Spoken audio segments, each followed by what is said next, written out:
to this space. Just a little intro of this space. This is this book club. So it started a little earlier this year in March. It was kind of a way to create a space for us, by us. We're open to book recommendations. So each month we have a book that we go over and we read. And a lot of the books we've chosen kind of center like BIPOC voices, marginalized groups amongst the diaspora. So most of the book choices have been by Pacifica authors. We meet once a week during this time. So if anyone here is new here and you're interested in joining, please do. This is a safe space of healing, taking care of each other and our relationships. And I personally just really appreciate this space and look forward to it. So thank you for being a part of it today. So this month, in the spirit of Halloween, myths, legends, and stories, our group chose to spend some time discussing Telesa, the Covenant Keeper by Lani Wendt. And just a confession, because there's such little time in the month, we were just to discuss. We didn't get to finish discussing the whole book, but many of us have already read these series before.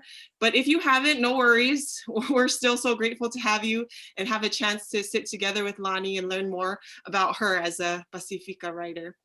I will start by sharing a little background information about Lani. Then the way this kind of works is this will be an open discussion where you're free to ask your own questions, whether it's regarding the book, the series, Lani's writings, or just Lani as an author. So you can go ahead and use the chats and let me know if you want to, go next in asking a question directly. You can just unmute your mic and ask. Or if you're not in a position to unmute, you can use the chats to ask your question there, and I'll be sure to moderate and let Lani know. Unless, Lani, if you see it, then you can go ahead and answer it right away. Again, Lani, please feel free to answer however short or long you feel. I just want you to know that this is a space for you to take up space because we got time. We got lots of time here.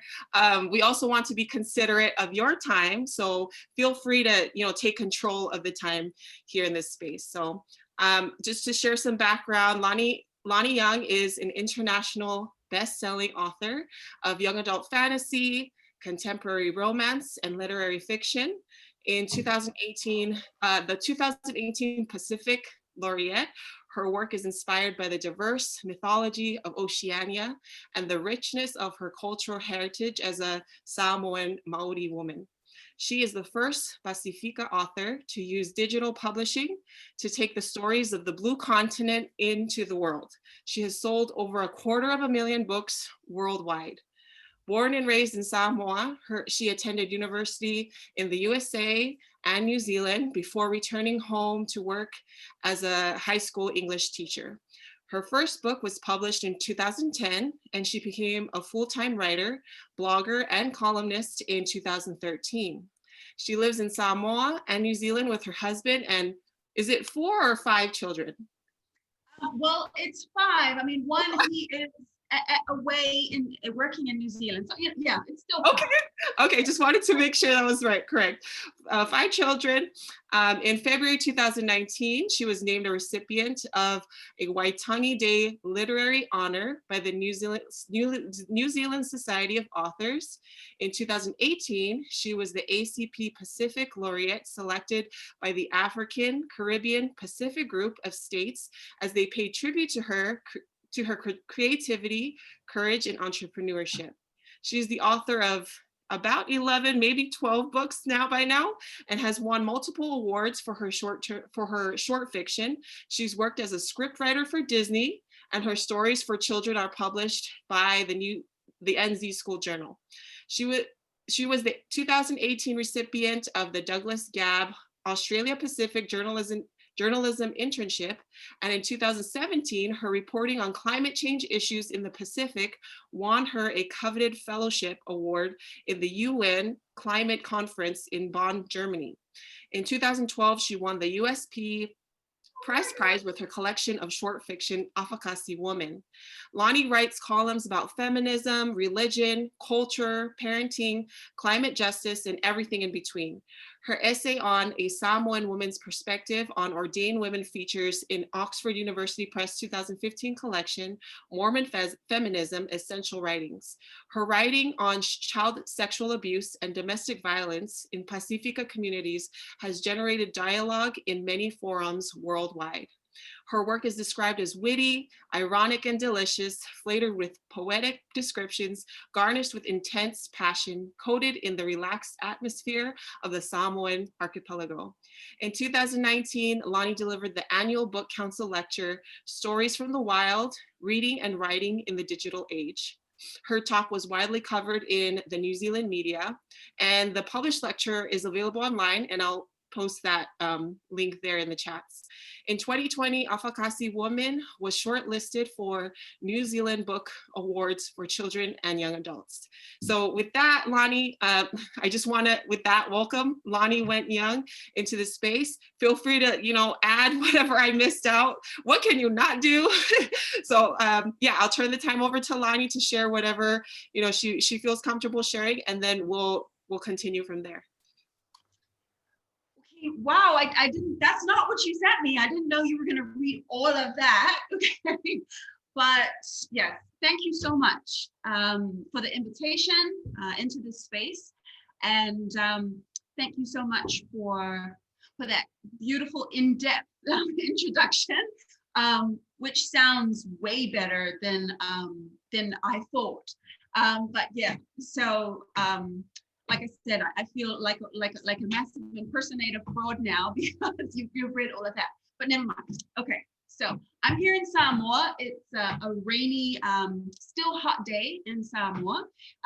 Just dashed home from picking up kids from school, and I just want to say how exciting it is for me to be able to use this technology to connect with so many different amazing women in different places around the world. This is my first time doing a Zoom meeting. So, this is very exciting for me too. So thank you for having me. I guess when the introduction email that you sent me and you asked me to sort of touch on, you asked me to perhaps say a little bit about how I got my storytelling, how I got into writing books. I grew up here in Samoa and have always been a storyteller. And so very much from a young age, I loved to read and listen to stories. As you know, our people are very much a storytelling people, whether we're just coloring and telling stories about other people that we shouldn't tell, or if we are sharing the stories of our ancestors and different mythology. So always been a very avid listener of stories, and then very much deciding that I wanted to share stories of my own.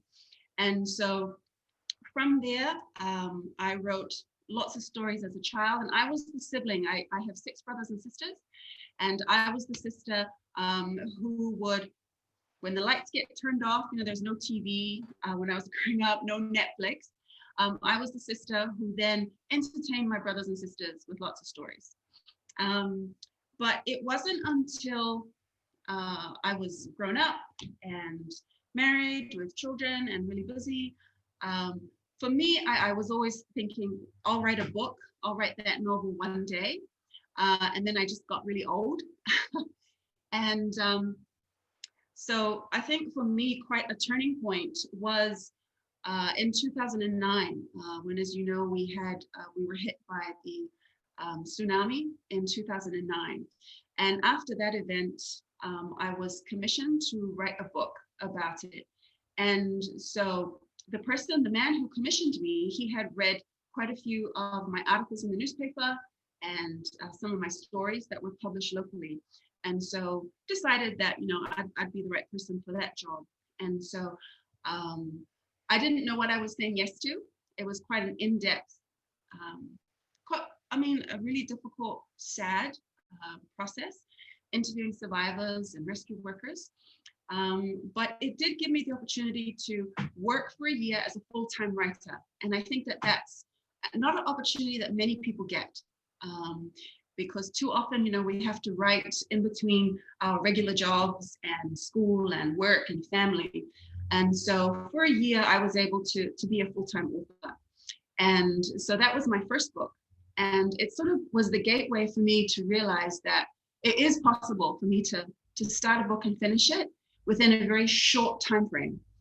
And once I was done with Ngaluafi, I then went back to the book of my heart, the book I'd always wanted to write, which is Telesa. And, I think it was Toni Morrison who said that if the book that you want to read has not been written, then you should write it. And I've always been an avid reader of fantasy, romance, and adventure. And I wanted to read a book that was set within a culture and a place and with people who I could connect with. And I wanted it to have fantasy and adventure and romance and rippling muscles. And so for me, Telesa is very much the book of my heart. And it took me about 8 months to write it from start to finish. And as I was writing, I was reading chapters to my children at night and skipping out, like the steamy bit. And that feedback that I was getting from my kids was really valuable because, they would tell me, oh, that's great, or that bit's no good. Get rid of that, or that's boring, or nobody talks like that. And so, it was very much, while it was a written process, it was still very much an oral one of storytelling. And I sort of think of those of you who are familiar with whangongo, where you have the actual act of sitting and telling a story. But as you are telling a story, you're very much molding it and changing it to what your listeners, their responses and their reactions. So, I think that's the kind of process that was taking place. At the same time, I was also sharing pieces of the story on my blog online. I have a blog called Sleepless in Samoa. And so I was putting up bits of the blog, and then readers were giving me feedback. There's so many awesome, particularly women, Pacific women all over the world who were sort of saying, oh, we love this, we love that, give us more. And so I'm really grateful to those initial readers who really walked with me as I was first writing Telesa, because I think, I don't know if all writers do it, but for me, it was so helpful to constantly be getting that feedback and that excitement, from readers as I'm inventing and telling the story, and people are excited right away. So it made sure that I didn't get bored and I didn't get discouraged. Telesa is my first novel, and it seems weird when I think, though, that it's been 10 years since I published it and since it's been out. I was actually talking to my daughters the other day, and they were saying, you must be so sick of those characters by now because you've lived with them in your head for 10 years. And when they put it like that, I was like, oh my gosh, you're right. It has been quite a while. Since then, I've written several other books in the same series with some of the same characters. And I actually have another book coming out in a few weeks, which is picking up the story with some other characters in that same world. And so, that's, I guess, a bit about Telesa. And the other question you'd asked me, now I'm jumping everywhere, was about what other Pacific writers did I read or as I was growing up, and did I enjoy? It was really hard to access books as I was growing up here in Samoa. Only one library, only one bookstore, lots of Bibles, which is great. Bloodthirsty book, very exciting, but a bit limited in terms of getting my hands on stories. And so the first Pacific author really that I was able to read his stories was Witi Ihimaya, the Māori author. And I was just blown away because for the first time, I was able to see young people like me and my friends on the page. And I'm thinking of his collection of short stories. And, you know, the humor, the funny, the messy, messed up families was just so similar to my experiences here in Samoa. And I think it was such an empowering experience to be able to read a book and some stories where I could see myself. And I think that it's sad that it has to be a radical act almost for us to write a story and say, actually, you know, I have not seen myself out there, but I'm going to write my story and put it out there anyway, because I deserve to be there. My story, my thoughts, my experiences, they belong on the page too. They belong on the shelf.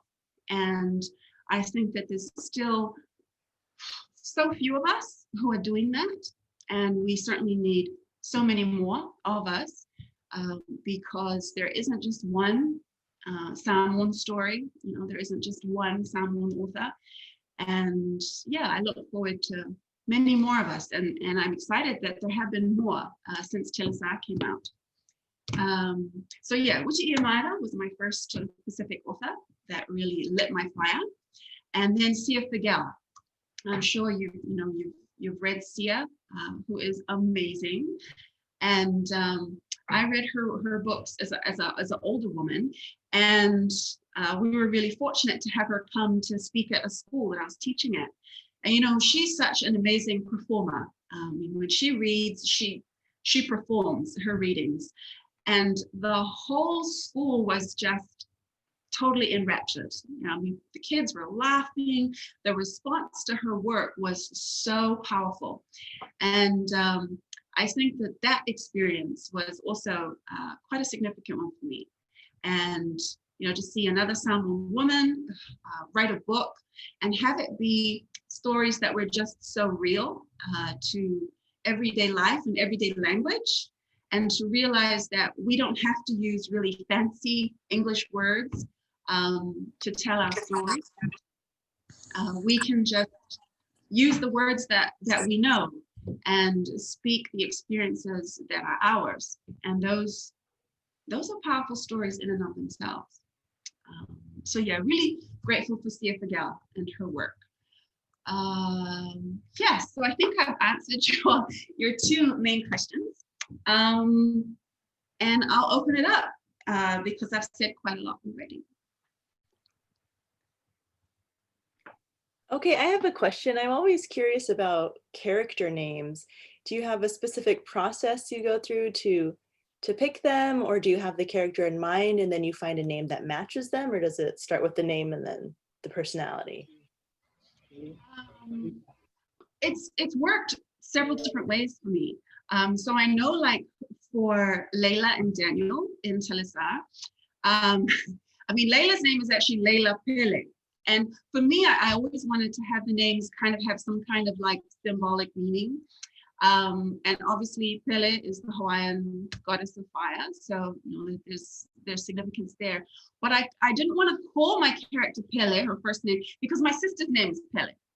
And this particular sister and I, we fight a lot. So I was like, OMG, I am not going to call this character Pele, because, you know, then my sister gets a starring role and she's going to think that, oh yeah, that's me.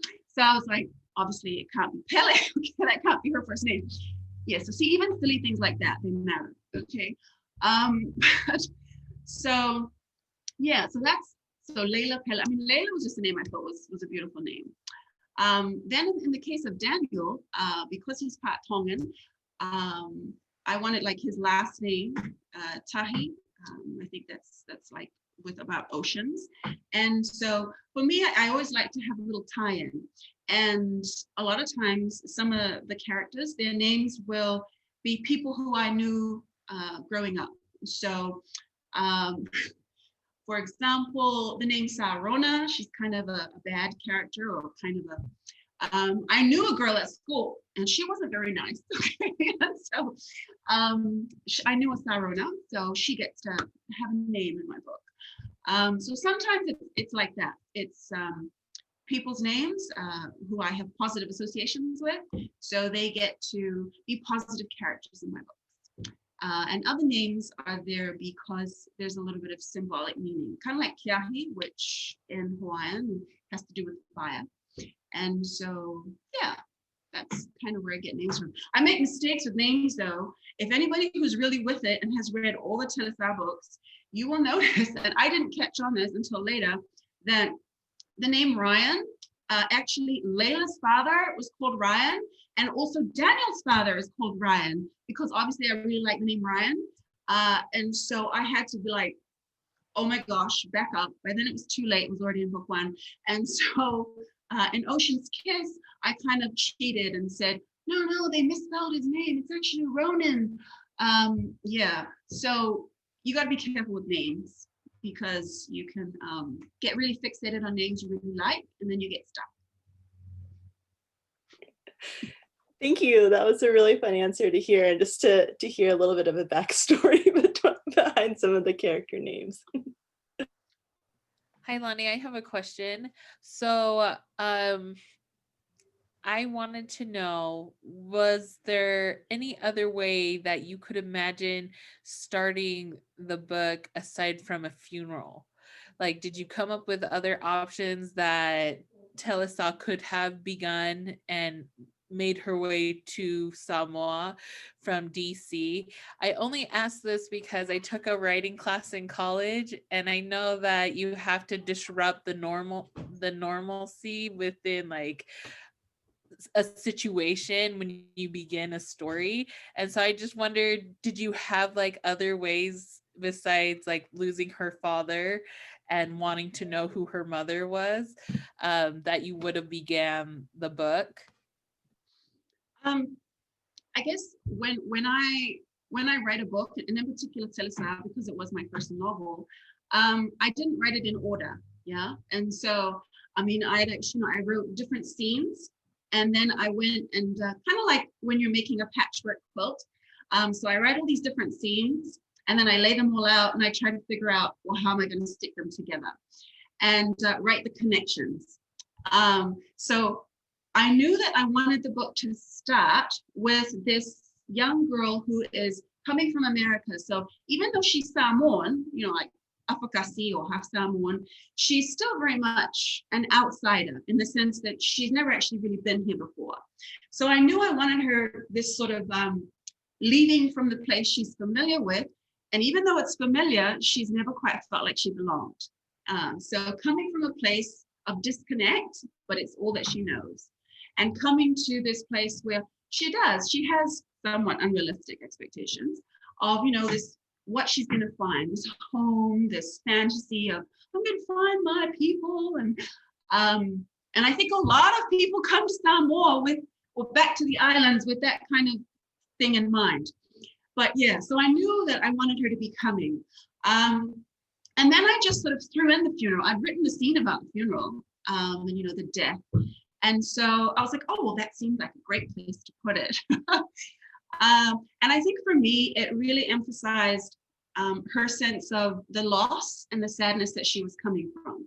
Because like I said, she was coming from a place, the only place she knows, but it's one she still feels quite disconnected from. And it's her father who was her anchor. He's, her best friend, her one reassurance, her one constant, and he's gone. He's dead. And so there's this big gap. And so I guess by having the funeral, I really wanted to show and emphasize that she's really adrift. Here's this young woman she's cut off in many ways. And the biggest example of that is the fact that her one thing that she's sure of, he's gone. And we see that through the funeral. Yeah. So I hope that answers your question.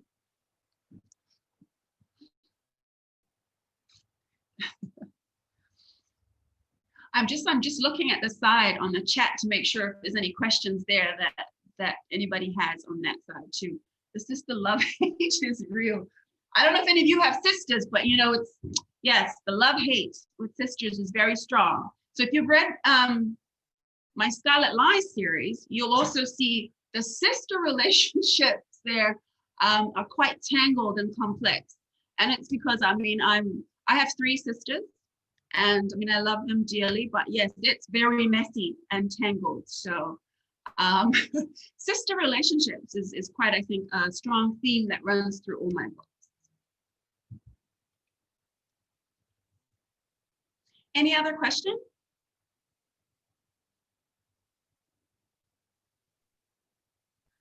I have a story, Lani. Just a quick story.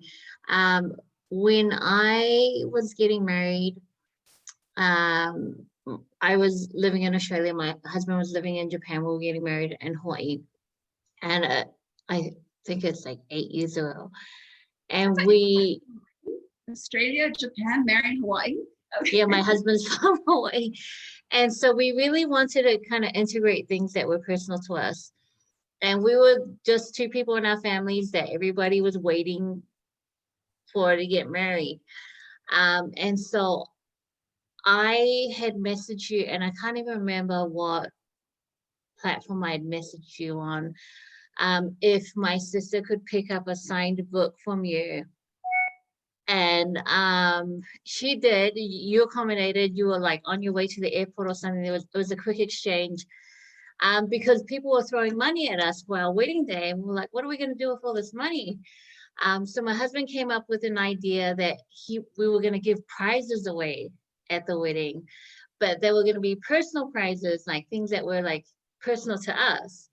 And so I was obsessed with the Telesa series. So I got my sister to get a signed book from you, and it was actually a prize at our wedding.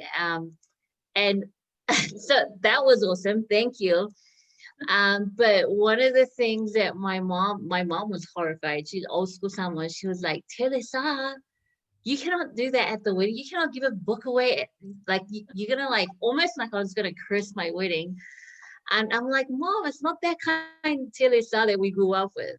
Yeah. So my question is like, why Telesa? Why not make up your own kind of Telesa, right? Why pick one that was already, founded in the Samoan culture and already had this image, and why flip the script on her and make her like a superhero? Yeah.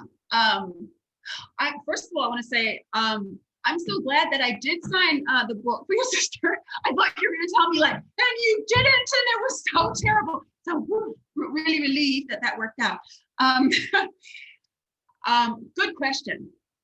And I'll start off by saying that your mom's response is certainly not an isolated one. There have been, several places and people that have had that kind of a reaction to the book. Not having read it, or just the title alone, using the name Telesa, is quite in your face for some people. Because as you say, the name itself carries so much power with it. And why did I choose Telesa and not just some random Telesa? Number one is because Telesa is the Telesa that I grew up with. We live at Alafua, just up the road from the Lefia area, and that. And so all of the stories and the warnings that we ever got given when we, as young girls growing up, it was always about Telesa. It was like, be quiet, put your hair up. Telesa's going to get you. She's going to hear you. Don't do this, don't do that. And being quite a Fiapoko child, I would always ask, well, why? Why does Telesa care about my hair? Or why does she care about me putting a flower here? Or, and they would just talk about, I knew and understood as a child that she was very powerful, that she was very angry a lot, very threatening. I knew she was beautiful, and I knew she was kick-ass. But I was always asking, well, why? Why is it so important to her that I, not do this, or that? And in my mind as a young girl growing up, my biggest thing was, why does she care? If she's so powerful and so badass, why does she give a stuff about what 10-year-old me is doing with my hair or my face or my laughing too loud? And no one ever had a satisfying answer for me. It was just like, oh my gosh, just be quiet, And so when it came time for me to write this book, I took those warnings and that power and that fear that I always heard growing up, and used that to fuel my writing. But I also put into it all my questions about, well, first of all, why does she care? And for me, the answer that I actually came up with is very much about, here we have very powerful female mythological figures. And I know there are those who say actually Telesa is a real person in their family, but I mean, supernatural. So we have very powerful mythological female figures, and yet we are using them to suppress, silence, and shut our women up. And I didn't like that. I mean, for me, I was thinking, why are we not using these very powerful mythological figures to inspire our young women, and to make them, I mean, in many ways, they are kind of like superheroes. Why do they need to be things that are used to make us dress quieter, laugh quieter, and be more humble and more meek and submissive? Because the Telesa and her sisters, those are not the kind of stories that are told about them. They're certainly not meek, submissive figures in these stories and legends.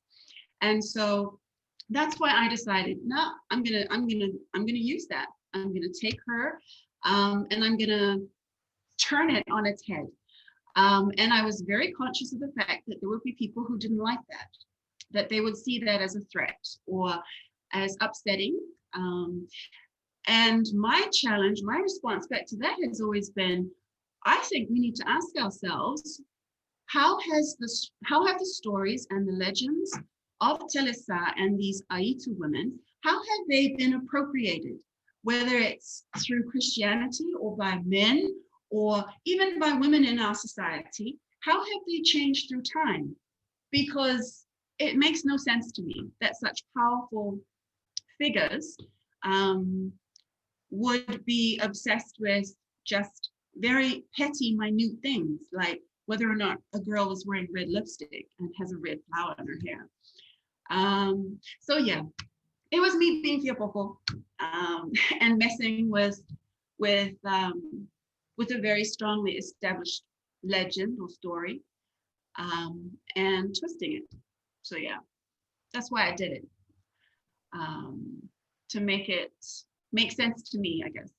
So Thank you so much, Lani, for answering that. I just realized that when I asked that question, I wasn't really thinking about what the response would be, but I love your response. I love that you like, I didn't think of the Telesa suppressing me as a woman and thinking that maybe she could be powerful and empowering. So I love that you did that, and thank you so much. yeah, well, I mean, it's just like I said, growing up here, it was, something that was always, talked about. And yeah, always just like, be quiet, don't do this, don't do that. And yeah, and I think that she could be so much more than that she's supposed to be so much more. Yeah. But This is definitely a conversation. In one of our discussions this past week, we asked this exact same thing about why does Telesa care about women and their hair? But thank you so that's why I really appreciate this answer, and you answering directly and just pushing that the fia poco in us. Like we should be, striving to be fia poco. Ask the questions. I love that. Thank you, Lani, for sharing. I wanted to just kind of focus. There's a question in the chats before we move on. It's from Moana Pataya. She says, "Hi Lani, sorry I have kids watching on YouTube in the background, so can't unmute, but how did you research the myths and legends and find a way to weave all the different versions?" hi, Moana. I know Moana, she's so cool. The question about researching, people ask me this a lot. They're like, how did you research? And I have to be honest and say I didn't do any research. And that was a deliberate choice. I only took all the stories and legends that I heard growing up, whether it was, at school, in Samoan class, or just that were being shared and told by aunties and cousins. So I just took all those bits and pieces that I remembered, and stuck them in and threw them in. but it was a deliberate choice not to do really in-depth research, because I knew that I wanted to, I guess, the fancy word I've heard used is remythologize, whatever that is. But I guess for me, I knew I wanted to make them my own. And I knew I wanted to, yeah, just use them as like a springboard, starting point, and then just run with them and mix them up with all sorts of other stuff, whether it's X-Men or Avatar, just everything and anything, and blend them all together. And that's another thing that I really love about Whāngongo, the art of Samoan storytelling, is because I think it very much does that. My uncle Albert Wendt, he talks, this is a sidebar story, sorry, I'm going off track, but he talks, and my father, they both talk a lot about their grandmother. Her name was Mele Trude, but they talk about sitting and listening to her tell Whāngongo when they were young. And she would tell them all these amazing stories, all in Samoan. And it wasn't until, Albert talks about, it wasn't until he grew up and went to, school overseas and went to university, that they realized that a lot of the things that she was telling them, they recognized. There were pieces from Shakespeare, there was stuff from the Hans Andersen fairy tales.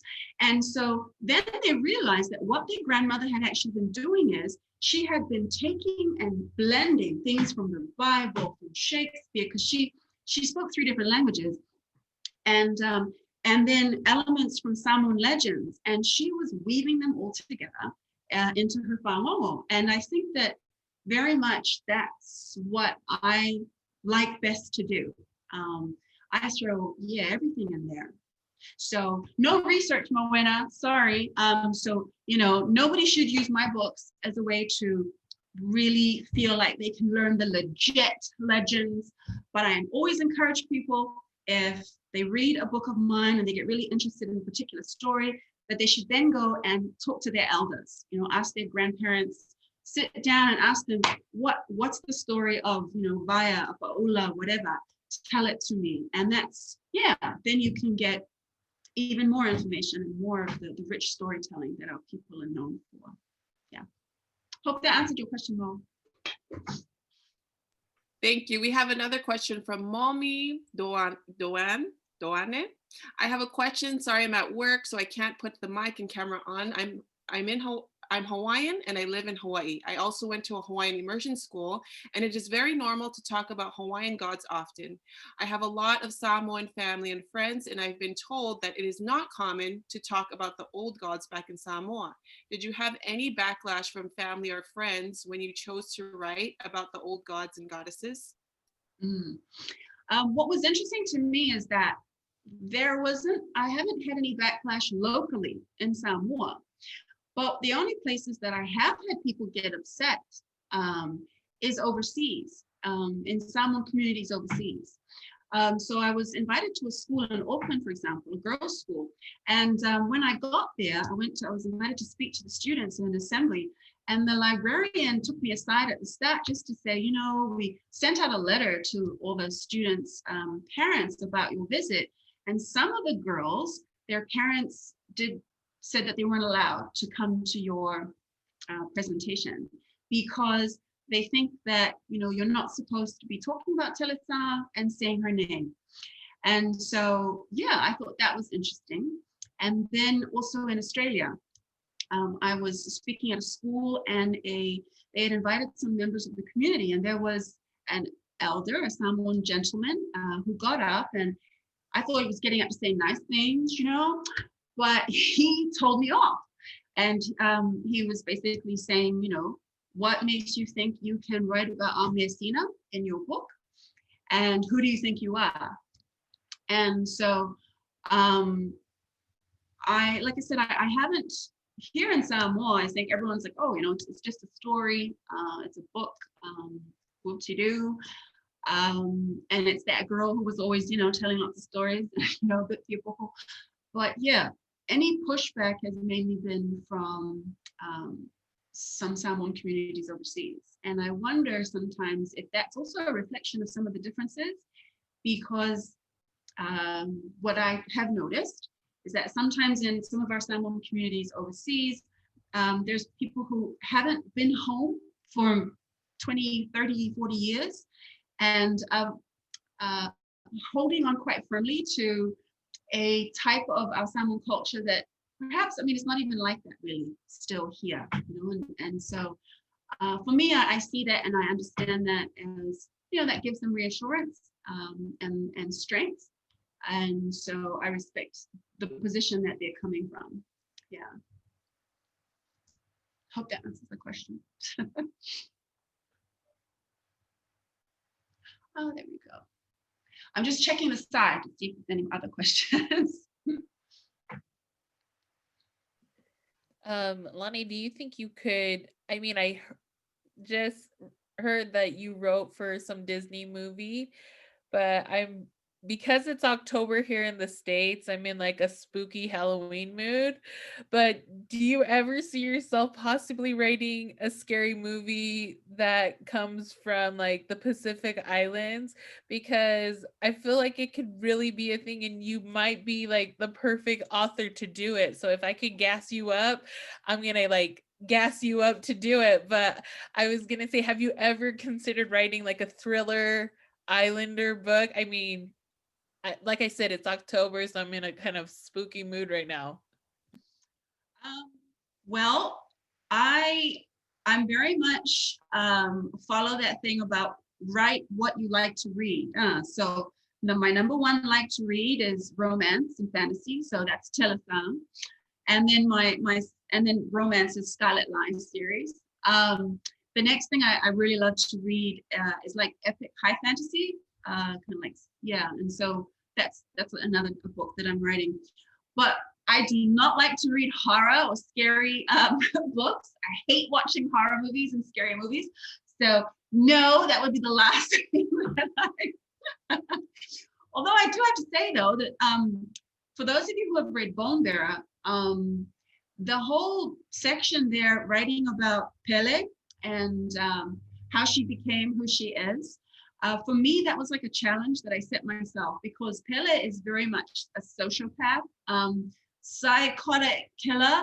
But I really wanted to show, for me, it was a challenge to see how I could write a character like that, like how they start off and how the descent into madness kind of, and the descent into becoming the kind of person who just kills and loves it. And I actually quite enjoyed writing that. So I don't know, maybe, you know, I mean, that's kind of horror-y, scary stuff that maybe I might get there one day.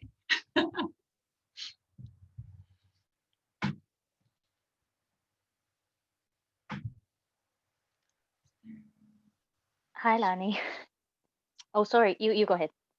No, I was just excited to see if there were any other questions. Oh, Go okay. ahead. Firstly, like amazing. I'm so glad that you had time to come and see our book club. We love it when the authors come on and we like gas PI authors up so much. Just leading on from both Pauline's question and the previous answer that you gave. So out of interest, like have you had any experiences with Telesa? Like having written the book, having heard all of the stories, like do you have any personal experience if you're okay to share that? And then second from that is, and this is as well, if you're not okay to share about this, like I'm like completely okay, but I did follow your journalism career very closely because when Samo Planet came out, like that was like the best thing that ever happened. And you know, like the backlash that you got was like incredibly stupid and insane. So I just wanted to know if your work in that area, like cyberbullying and all of that, like if there was anything that we, small community that we are, if there was anything we could do on that side, or if there was any like further actions that you need people to take to help support you in that area. Cool. Good questions. Two very different questions. Yes, I guess so. The first one, any personal experiences with Telesa? Not personally. There was when I was, how old was I? Maybe I was 14, 13, 14.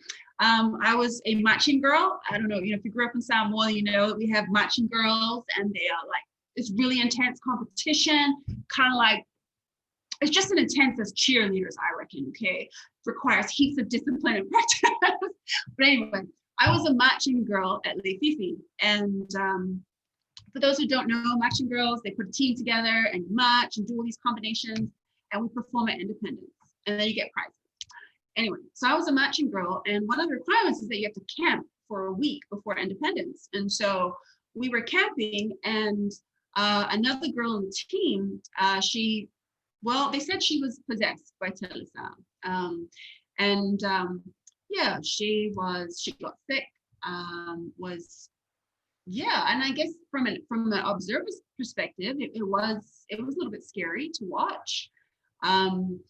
Where she was speaking in a different voice. Obviously there was, she wasn't well, and so the teachers had to help her. I mean, they did fall and things like that, and they said it was because she had gone outside for a walk when she shouldn't have. Okay. And me being fearful, I was more thinking, look, I think she needs to see the doctor. But yeah,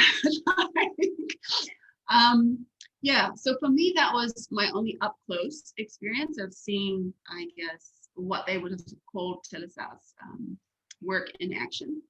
I don't know. I don't think it was Telesa, but that's me because I'm fearful like that. And everyone has their own personal experiences. So no, I haven't had any personal experience besides that.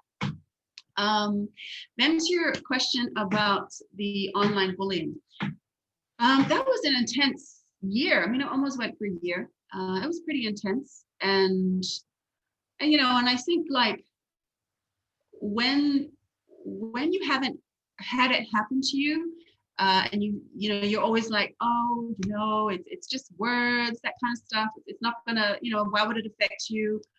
Just don't read it. Just don't look at it. And then when it happens and it's so, I guess, ongoing and sustained for quite a while, it's draining. And I think because I already have anxiety, and so for me, I found that it really just emphasized a lot of that anxiety that I already had, to the point where it became really difficult to go anywhere, to go outside, to travel. And but it was certainly an eye-opener for me. I think I wrote about it in the sense that our people, our Samoan people, our Pacifica people, we can be the most supportive, welcoming, and like when we're on board, we are so on board, like we are really good at lifting each other up. But at the same time, we are the absolute best at sticking the knife in, and how quickly we can churn. And so what I found particularly difficult was when I would get messages from people who would say to me, I brought my kids to see you. We drove so many hours to see you. And now, you've done this, you've said this, you're like this. And so, you've let us down.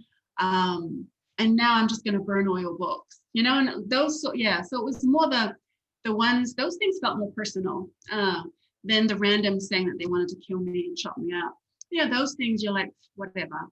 But it was those kinds of things that were much more personal, and they were harder to brush off and to weather. So I guess in terms of your question, are there other things that people can do? And I think from where I'm sitting, it's so good to be out of that. And that was part of the reason why I stopped doing Samoan Planet. Mainly, I think, because a lot of the stuff became targeted towards my children. And for me, that was like, nah, this is not worth it. I can be fearful and have a big mouth, but it's not worth it if it's going to start affecting my kids. So pulling back. So I think for me now, the only kind of thing that I encourage people to do is that, when we see bullying or unpleasantness online happening to other people, that we just take those couple of minutes, you know, to say something, you know, or to stand up against it. It doesn't even have to be a big deal. And just as equally important and helpful, I think, is when we see positive things, that we take that minute or 2 minutes to just be supportive and encouraging of the positive and share the positive. And I think nowadays, even more so, it's just so much more important that we take those few minutes to verify what we're reading before we share it and before we believe it. So, you know, I mean, all the fake news and some of the conspiracy stuff that's been going around is just, I mean, it's not online bullying, but it's really scary how quickly so many of us are believing and hopping on the board of some of the conspiracy stuff that's going around. And that, of course, has to do, you know, I mean, all the COVID conspiracies and 5G and all that. Oh, it's, yeah. And so that's separate from your question, but yeah, I just really sort of and hoping and encouraging people that we take those few minutes to verify, you know, to double check what we're reading, and not just jump on board with things and run with it, because we are just fed so much rubbish online. It's crazy. Yeah. So that's all. Thank you so much, Lani, for sharing. And just like side note, I know that there are a couple other girls who have really great questions coming up, but just like thank you for doing the work that you did for Summer Planet. Like that, it was such a breath of fresh air. We really needed it. Thank you. Talofalava, Lani. My name is Lulu. I am in, where am I? Oh, I'm in Southern California. I'm like, oh my gosh, where am I? Yes, so I'm here in the city of Signal Hill, near Long Beach in California. And then as maybe you know, is that we have a lot of people pretty much internationally in our book club. So it's always nice to like be able to get authors from everywhere and be able to have this space. So thank you so much for coming. And I'm just really like just bringing life to this discussion. This is so exciting. Am I a writer? I'm not a writer. I want to be a writer, but not really.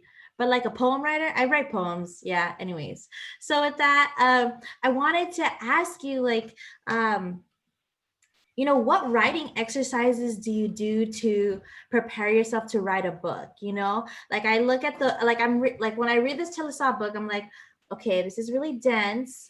There's going to be a lot of stories. How, like, where do you get your creativity? Where do you get these ideas? And then do you get writer's block? So what do you do when you're in your writer's block?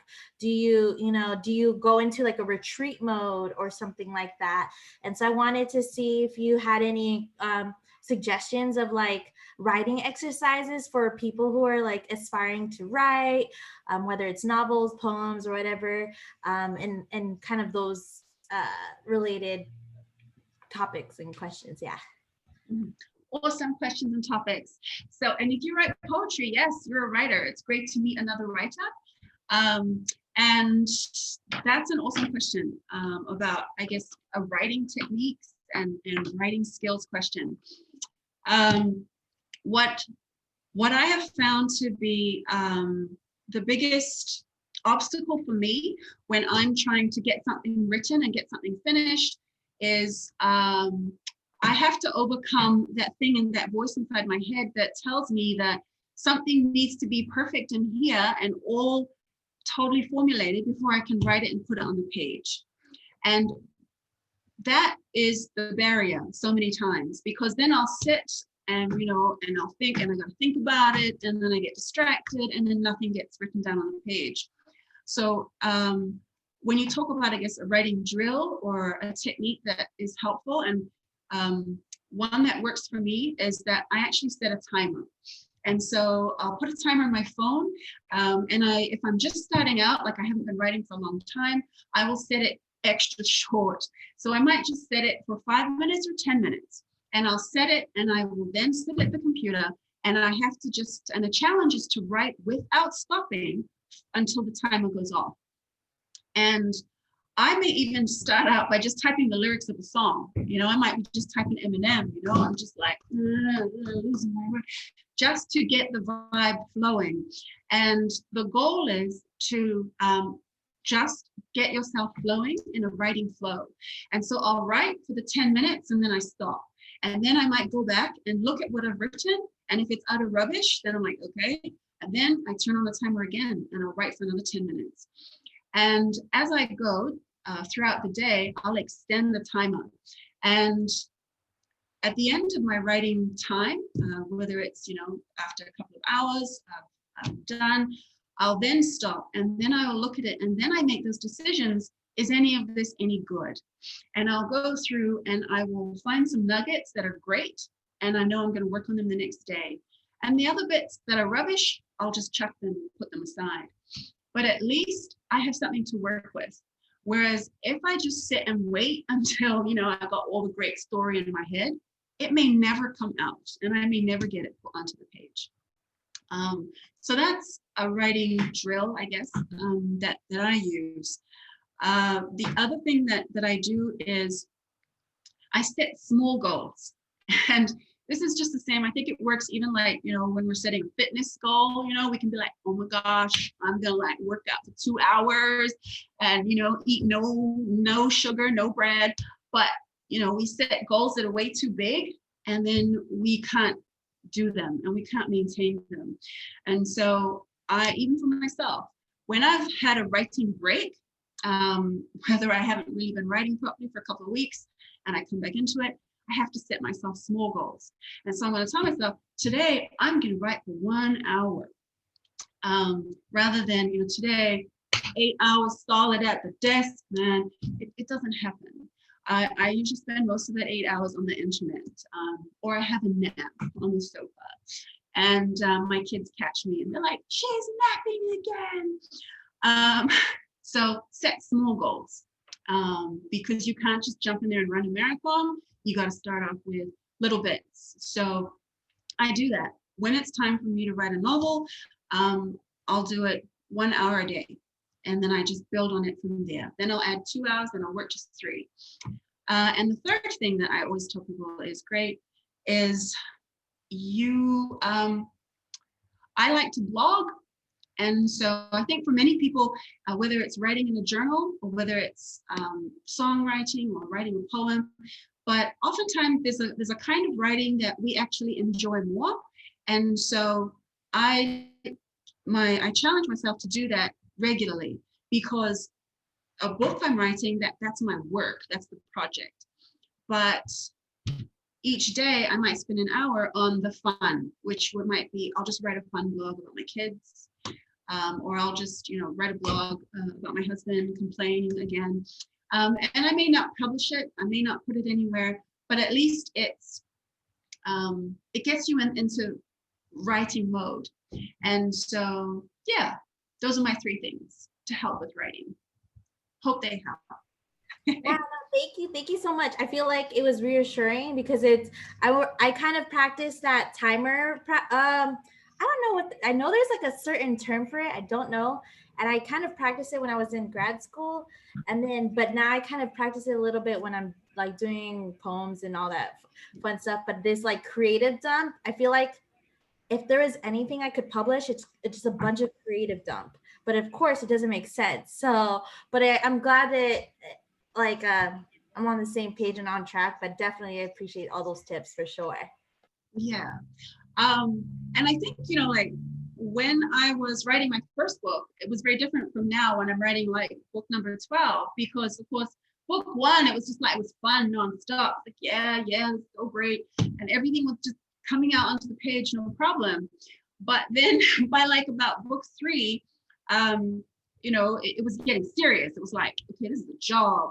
And we got ourselves a proper office. And so my husband was like, right, every day, you got to treat it like a job. Walk in your office, close the door from 9 to 5. You don't come out until, the end of the workday. So I was going inside my office and I was sitting there and I was like a real writer. And it was terrible. It was absolutely awful because all of a sudden writing wasn't fun anymore, and it was like, this really sucks. And I found it really hard to get anything written. I've come out and my family was like, so how many words? And I was like, I mean, I just tell lies. And it really wasn't happening. And then my husband, he has a construction company. So I think I've shared this before somewhere, but he was saying, he gave me some advice. He's like, you know, Lani, if you want to finish your book, I can see you're struggling. This is what you got to do. It's like when I'm out there in the sun and I'm working on the concrete, you know, I'm putting it up and it gets really hard and I want to quit. But I tell myself, if I don't finish this building, then my family won't eat. That's what you got to do. When you're out there writing your book and it gets hard and you want to quit, you just tell yourself, if I don't work this chapter, then my family won't eat. And I was like, dude, this is not the way to make creativity happen, okay? Yeah, so it was a little bit helpful, but what I've come to realize 12 books later is that he is kind of right. Because at the end of the day, writing a book, it's easy to start. It's so easy to start. And it's easy to do a creative dump. And we can like, you know, I mean, I got masses of really awesome bits and pieces everywhere. But to be able to take all that and refine it and put it together and finish an actual book, it's work, you know, and like if we're going to expect it to be fun all the time, it's just not going to happen. And so I have had to get more disciplined about it. And I love, there's a really great quote by Agatha Christie. Anybody read mystery author? Oh, amazing woman. She wrote like 150 books in her lifetime. So she said something about, you know, to be a real writer, to be a real author is to be able to write when you don't want to write when what you're writing is not very good, and to be able to still write even when it's rubbish, even when it's no good, and even when you don't like it, but to still persist and keep going. And that's how you finish books. So yeah. It is. To be a writer who gets things finished, it does require some discipline. As my husband said, I don't like to admit he's right, but you know, sometimes he's right. So. Thank you, Lani, for sharing. I do want to be mindful of the time. We're kind of hitting the hour mark. How are you feeling? Are you feeling okay to answer? There's a few more questions in the chats. I know Yeah, Rosa has a question. I'm good. Okay. Rosa, Alo, if you're able to jump on, you can go ahead and ask your question. Hi, everyone. I don't know if you can hear me. The Wi-Fi is a bit dodgy. It's actually autumn break. I'm in Japan. Actually, I'm in Sendai, the northern part of Japan, and I'm traveling at the moment. So, you know, I'm like waiting for my bus. So in case I get cut off. Hi, Lani. What an honor. Oh my gosh. I was trying to contain my excitement. Thank goodness I was wearing the mask. Anyways, sorry. Thank you, book club. It's such an honor to be here. Thank you for creating the space. So I'm just going to be real quick. I just wanted to know, Lani, if like I'm a huge fan of audiobooks, especially when they're narrated by the author, you know, when the author is telling the story. And I was wondering, is there any chance that you're going to drop an audiobook on Audible or, you know, like, please? That's my question. That's my question, really. Great question, and very timely. And it's so exciting that somebody from Japan is on here too. That's really awesome. My daughter is to do the JET program in Japan next year. But anyway, so audio, yes, we actually have just looked at. My problem is that usually when you get the narrators, you have to, through Audible, you have to use they have a whole selection of narrators. And I needed someone who could pronounce the Samoan words and the Samoan names and not sound too weird. Yeah. So, just kidding, yes. just kidding. So now we're looking at recording it ourselves where I read it or I speak it. And so, yeah, I've just been, since this whole lockdown, been getting quotes from a studio here so that we could make one ourselves. But it's actually shown me too just how it's a really big book. Telesa is huge. So I might start with one of the shorter books so I can practice before I get to, it's just way too many words in Telesa. But yeah, it's coming. It'll get there. Exciting. Thank you so much. Thank you. That was it. Great Great question. question, Rosa. Great question, Rosa. Okay, just kind of just going along with the chats, we have a question from Valerie. She says, "Hi, Lani. I'm so sorry you and your family went through that experience that you shared earlier. I have a question. Really good stories have us connecting and empathizing with antagonists. I've only read the first book in the series so far and loved it, but I felt myself agreeing, or at the very least understanding the Telesa women and their actions, understanding their plan and their purpose, however misguided it may seem sometimes. Was that one of your main intentions for the first book, or am I a psychopath and should see a psychiatrist immediately?" No, I'm glad that it worked. I did. I want the reader to connect and empathize in some ways with Nakanua and her sisters, because there is a lot, I think, to like about what they believe in and what they're trying to do. I sort of, call them, was it eco-terrorist, eco-warriors or whatever it is. So yeah, no, I'm pleased to hear that that you kind of, it doesn't seem too strange or way out there, because that's what I wanted, and I'm glad it worked. So yeah, and I think that kind of continues throughout the rest of the series. The book I just finished, which is coming out soon, Fire's Caress, is the first time I've written a male antagonist. Usually my books are just all strong women, the good ones, the not so great ones. But this is the first time that I've written a dude bad guy. And that was an interesting experience. And yeah, I've got to see how that works out if you read that one. So.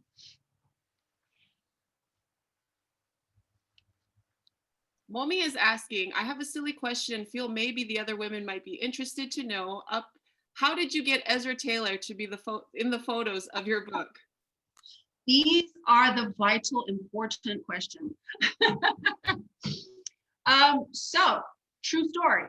So I was blogging, like I said, and sharing bits and pieces of the book. And I built up like a really cool sisterhood of Samoan women bloggers. I hadn't met them in real life, but they had blogs and we all sort of read each other's blogs. Well, one of them, her name was Sina, and she was in Wellington. And she was reading the bits and pieces, and she messaged me and she was like, "You know what? There is this rugby player. He's on Twitter and his name is Ezra Taylor. And I really think that he would make a great cover model, like he would be a great Daniel Tahi." And so I went and had a look, purely for research purposes. And I was like, "Hey, you're right. He looks suitable." And then she was like, "You know what? You should tweet him." I was like, "I will. Why not? If you don't ask the universe, you'll never get an answer." So I just tweeted him. I was like, "Hey, would you be interested in being a cover model?" And he answered, and he was like, "Sure, why not?" So at the time, he was in Samoa with the Manu Samoa as they were preparing or training for whatever it is that they do, because I don't really watch rugby. I only study the players for the book. But yeah, so he was here in Samoa, but I was actually living in Auckland at the time. So then the challenge was, okay, how do I organize it? So I got one of my cousins and a photographer here locally. And yeah, they did a photo shoot with him. And my cousin was very happy to message me and be like, "Don't worry, we took 500 photos. And I'm sure in the 500 photos, you can find one that's good for the cover." So I actually hadn't met him yet. But before he actually agreed, I think it's important to say, he emailed me back and he said to me, "Before I actually go through with this, I only have one question." He said, "Is there anything in this book that will bring shame to my family, to my parents, and to me as a young Samoan man?" And he was like, "It's really important to me." He's like, "Is this a book that my mother can read?" And I thought that was a really good question to ask. And, I wrote back and said, no, and I explained to him the book. And then I gave him the question back. I was like, now, is there anything about you in your life that is going to reflect shame, bring shame upon my book? And he was like, no, But yeah, no, he was really lovely about it. Really, helpful. And yeah, he let my cousin and the photographer take 500 pictures of him. And I had sort of sent some descriptions of different scenes from the book. And I think there's like a scene where Layla and Daniel go running. And there's a scene where like he has a drink of water, and then like pours the water on his head and he's got no shirt. And so my cousin was like, don't worry. I even had him pour water on his head on his shirt. So, I mean, like I said, Ezra was great. He was really helpful and really lovely about all of the fuss. And I later got to meet him, and he was able to come to a book signing and sign people's books. And that was really lovely of him. So it was really helpful, I think, for the book promotion. And I got to meet his mom, and she's great. And yeah, and I think that it was all came about because I was sharing little bits, and there's been this great network of Samoan women readers, all in different places, just like yourselves. And yeah, so my blogger friend Sina, I still tease her about it. She's still like, hey, I'm the one who helped connect Daniel Tahi with with Ezra Taylor, so that worked out well. And that's how that happened.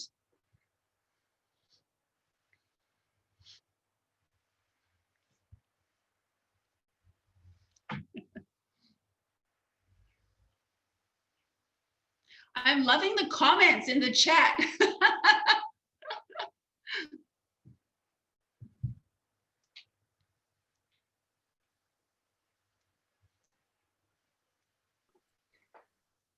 Oh, so I did have another question. Okay, so you had Ezra for that one cover, but then there's another cover with all the green lettering. Did you have a different artist for that, or how was that process? Yes. How did that process work out? I mean, because someone did raise the important point. When this book came out with the chest cover, they were like, Lani, I don't understand why you have a cover of a half-naked man on your book when it's actually a book about women, Samoan women. And I was like, yes, that is a very important question. But yes, when we did the next lot of covers, I wanted to have Samoan women with the malu. And so we had, I was still Auckland based. And so I connected with she was also a blogger, a really great photographer and designer called Talia. And I explained to her the concept. And it was helpful because I was able to be in the same city when it was happening. So we could kind of work together. And yeah, so we got a really beautiful model, Stacy, to lend us her amazing legs. And she came and we did a photo shoot in Talia's garage. And she was actually pregnant at the time, but it was okay because we only needed her legs and her back. And she was actually a former student of mine. I used to teach her when she was in high school. So that kind of worked out really well as well. And so, yeah, we got some amazing pictures of her, and Talia was able to do those covers. And I really love those covers, the three, especially the Bone Bearer one. Yeah, I really love that cover in particular, which for me, I think really captures what Telesa is about. Yeah, I just love that cover. But anyway, so yes, it's a different designer, a different photographer.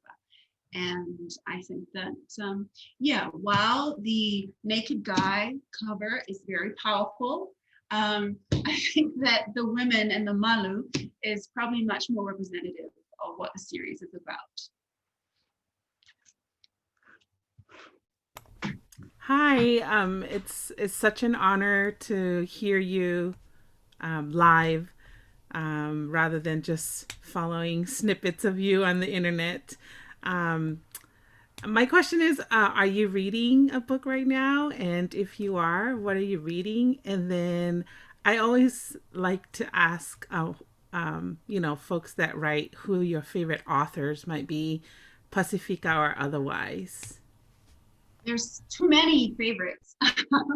But no, great question. What am I reading right now? I'm just looking at my Kindle so I've found since the whole coronavirus thing happened, I was finding it really hard to read. Like, I love to read, that's my go-to. But what I've really been doing is I have been just rereading old favorites. And I don't know if it's something about, because this is a really anxious time, I'm worrying about the apocalypse and the end of the world. I've found it quite reassuring to lose myself in familiar stories, books that I've already read, and they're my longtime favorites. So, for example, I have been rereading all of Ilona Andrews' books. She does like urban fantasy, and I've just, been racing through all of those. And through Ilona Andrews, I found Faith Hunter. So you asked, what book have I been reading? And I have just been finished all of Faith Hunter's series, which is, she has, what was the very first one? I'm looking, Blood Crossed. And then it was great because there's like 16 books in the series. Isn't it so awesome when you find a book you really love and then, you're set because you can just like read 16 books in a row. It's really great. So that's what I've been doing for the last 2 weeks. I've been reading all of Faith Hunter's books. And I'm one of those people who, like, when you watch a TV series, I just have to watch all of it in one go. So, yeah. So my poor family, they're like, "What are you doing?" Yeah, I've been reading 16 books of Faith Hunter. So yeah, it's a great series.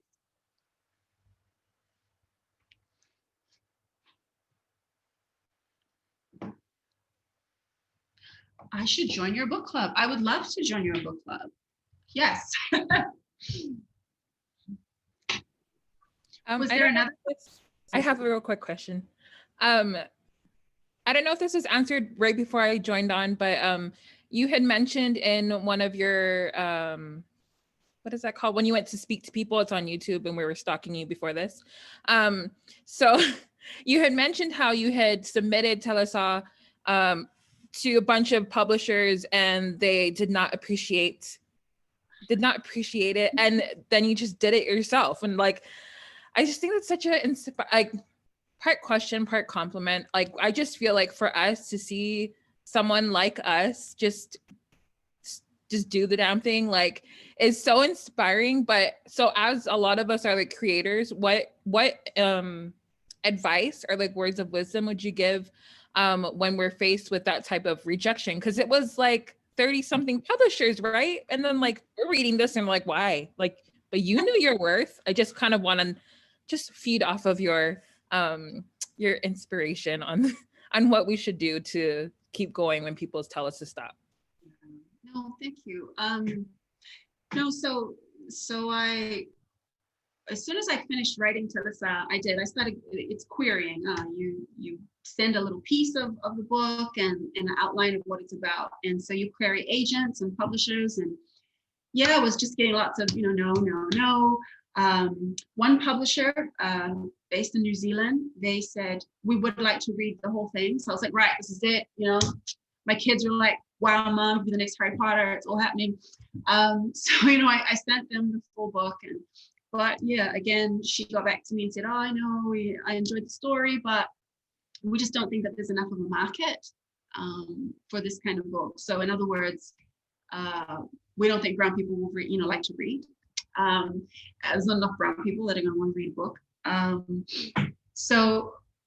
But I think, like, for me, while it was discouraging to get these rejections, but for me, I was already so convinced, first of all, that this story was good because I loved it, and I'd read it, my kids loved it. And so many of my sister blogger friends had, read pieces and they loved it. And so for me, it was like, well, it's irrelevant if these Palangi agents and gatekeepers don't like it or don't want it and won't make room for it, because the way I felt about it, I was like, well, it's actually not for you anyway, you know, because what I was thinking was, that's all right, because I didn't actually write it for you. And if you can't get it into the spaces that I need it to go, then I'll just figure out, you know, how to get it to my space on my own. And I think any other creative person who is facing something similar, I think that you just have to hold fast and remind yourself, who is this for? You know, I mean, like, who is this story or poem or this creation? Who is it for? And if they don't have a space for it, does that really matter? Because I know I'm not writing for, you know, I mean, yes, I'm happy and grateful when Palangi readers enjoy the books, but I didn't actually write it for them. And I'm happy and grateful when bookstores, regular bookstores out there somewhere, when they list it and put it on their bookshelves. But if my readers and my people are not going into your bookstore, well, you know, I mean, then, you know, that's okay. It doesn't really need to be, yeah, you know. Yeah, so I think you just got to hold fast and remind yourself, who is this for? And why am I writing it or creating this? And then you just make your space, you know, and you find the way to take what you have created to the audience that you've made it for. And I think we're really blessed, you know, it's the internet and all the different spaces we can create online makes it so much easier for us to connect with each other. And there is a hunger worldwide for our voices and our stories. And that hunger, I think, is strongest in our people, wherever we are, but it's also a hunger in all other kinds of people.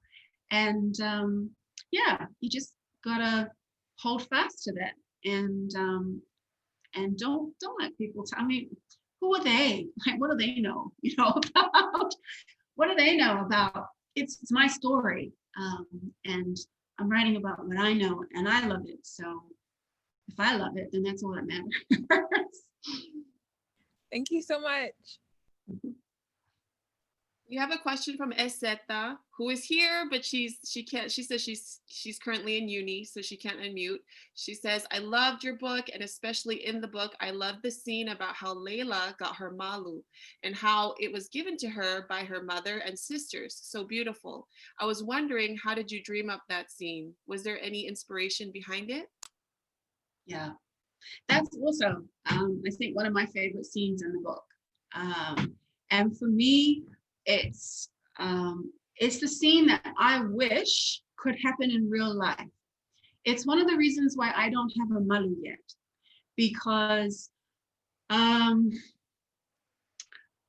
have a lot of respect for our tupungas and our traditional tattooists and the process. And, you know, I think I've been very blessed to be able to see many of my friends and sisters and family get their malu and their be'a, and it's, you know, it's a very painful but very powerful process to go through.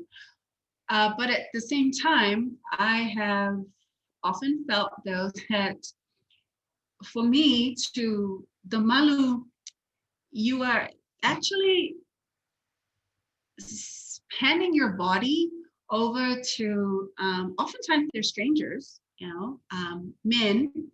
And then they write whatever they want to write on your body. You can discuss with the tufonga before he, you know, does your malu. But in many ways, it is very much a relationship of trust where you have to, here I am, here's my body, and I trust that you're going to write beautiful things and meaningful things and that you're going to do a good job. But now I don't know if it's because I'm coming to this and speaking as an abuse survivor, but for me, I don't feel comfortable. I wouldn't feel comfortable being in that position. And so when I thought about Layla getting her malu, I envisioned how I would want the malu to be. And I would love for it to be something that is given by women, a circle of women. And it is I think it's a very intimate process, and one that can really strengthen the bonds of sisterhood and relationships. And so that's why I wrote it that way. And I think, I think it's a beautiful scene. I'd love to see it happen in real life one day. Yeah. Thank you, Lani, for sharing that. Lani has a question, and it's kind of similar to a question also that Gemma is asking. I'm not sure if anyone asked this question, but I know creative blocks are a thing. How do you work through a creative block? What is your process? Because I struggle big time with this. Gemma asks, do you use any specific writing tools, software, apps to help with your creative process? Like example, writing multiple scenes and consolidating later. So we did talk a little bit, I think, about different writing techniques. I only write books on Word. I've never tried a Scrivener, which I know a lot of my writer friends use. And of course I use Final Draft when you're writing scripts, but there are there's lots of different processes that people can use, but I think the two main ones that I've tried is when you plot and plan everything, you do an outline first, and then you go and write to the outline. And I've written a book that way, and that can be really helpful. So, you sit down and you do a brainstorm first, just throwing everything on the page. And I'll often have my teenagers with me when I'm brainstorming. So we'll sit and then we'll just come up with all kinds of, wacky, wild ideas, and we'll just put them all on paper. Then I take all those ideas and I'll go and I'll decide what things I want to keep, and I will do an outline. And so an outline can be pretty detailed to the point of chapter outlines, and you say what's going to start, the middle, the finish. And then from there, I will then go and plan how many words I'm going to write each day, and calculate what day I want the book to be finished and work backwards. And that's a very organized, methodical approach to writing a book. And I have done that for 2 of my books. And the beauty of doing it like that is that you get it done. And each day when I open up the laptop, I know exactly, I don't have to question, where am I and what do I do today? It's already written. Oh, that's right. I'm supposed to write this chapter today, or, today I'm up to this part. And it can be really helpful to have that as a guide to write to. What I don't like about that process is that it means there's no surprises, okay? And it means that I can get bored because I already know what's going to happen.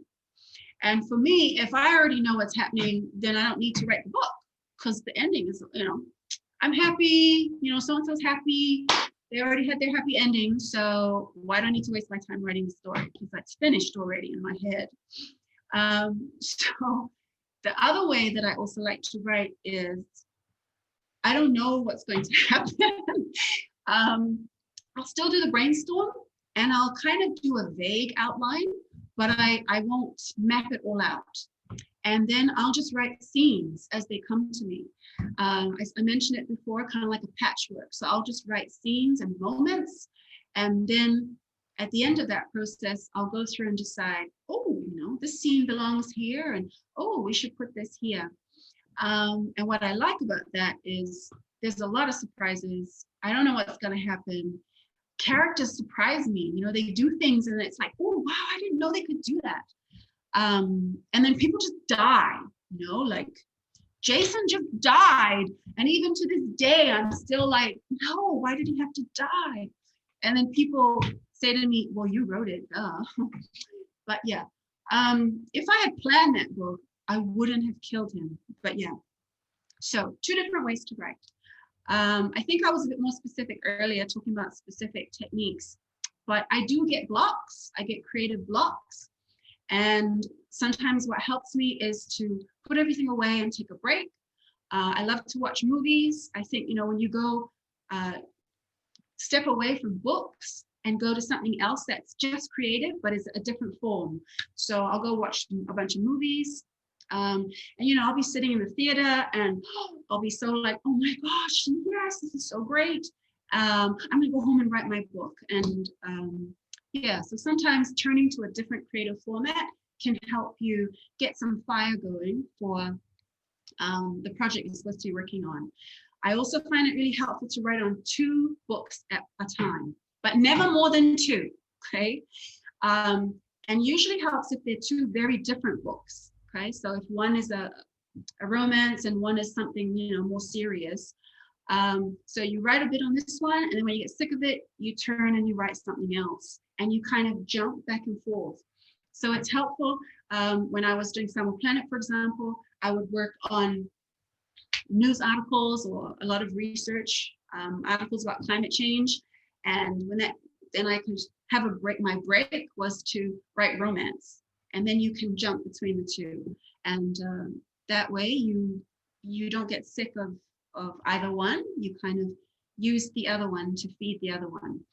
I only advise that you have 2 books happening at the same time though, because the problem is that we get a new idea, we're like, oh, I got a great idea for another book, and you go start it. And then, it gets a little bit hard because like I said before, writing is hard work. And then you're like, oh, I have a great idea for another book. And you go and you start something else. Okay. And then it's like, oh no, I'm not. Yeah. Okay. And before you know it, you've got like 6 different books started and you haven't finished anything. So be careful of being distracted.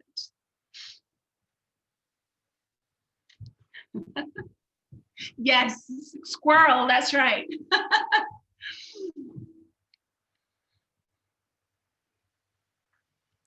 Lani, how are you with the time? I just want to be mindful of where we're at. We're hitting a hour and a half. Do you think, okay, is there anyone just kind of just opening it out? If anyone has any, last questions for Lani?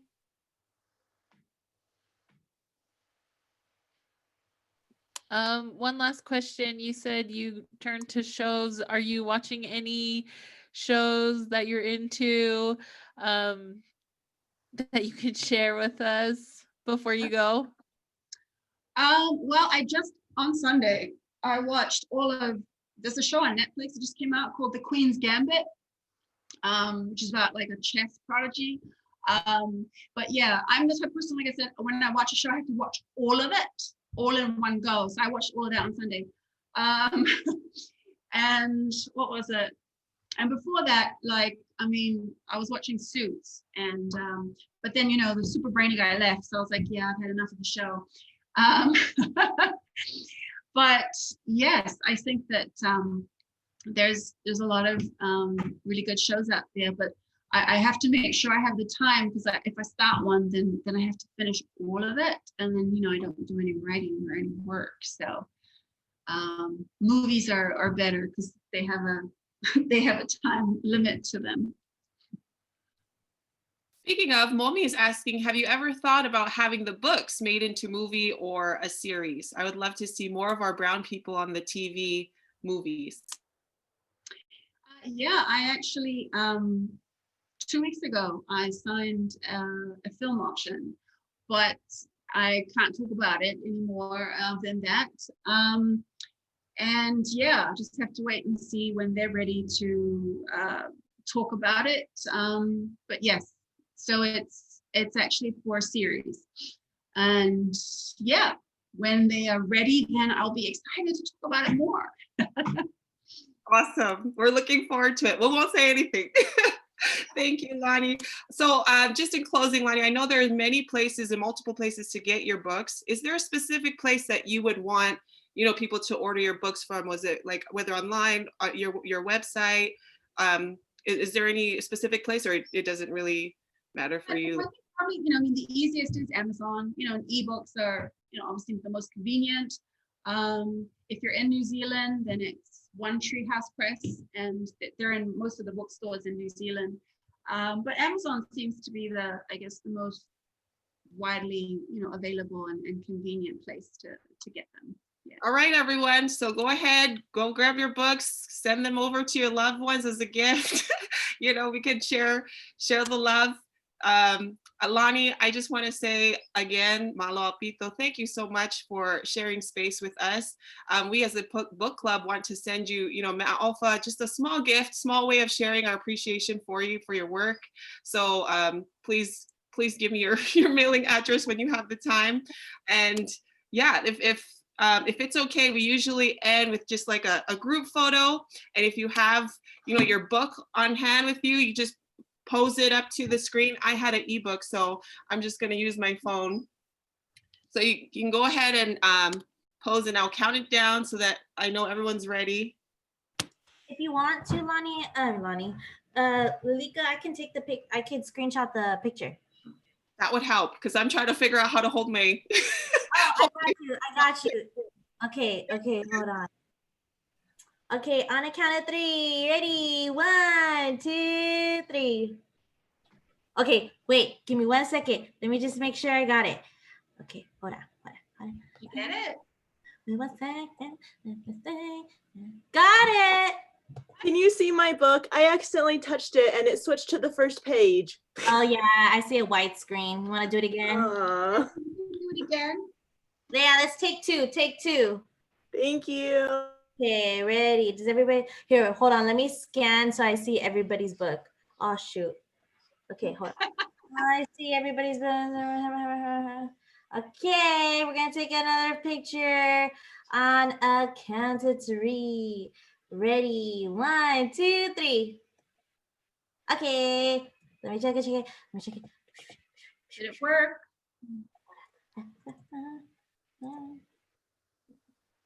Voila, I got it.